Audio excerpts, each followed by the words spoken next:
So here's the overview of the operating systems that are popular today.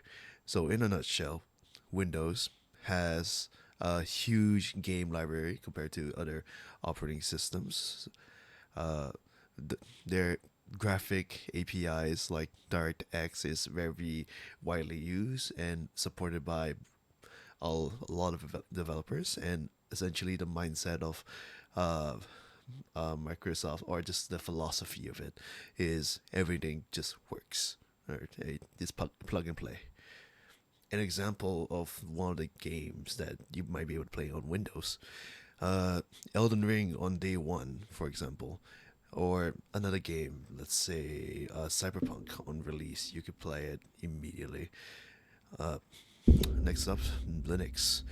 So what Linux is an open source software. It's very customizable, and they rely on Valve's Proton to run Windows games. And how that usually would work is that they would convert DirectX games to Vulkan, uh, do the Vulkan graphic API, and that transition uh, has a very minimal performance loss. So it's not the worst thing in the world if you play on Linux.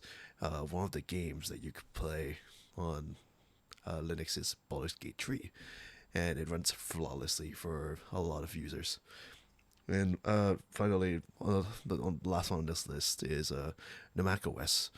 Well, the Mac OS is known for their very powerful chips, but unfortunately, there are very few games that are ported to its graphic API, which is called Metal. And for that reason, it's because um, their API is much more different compared to both the Vulkan and the DirectX.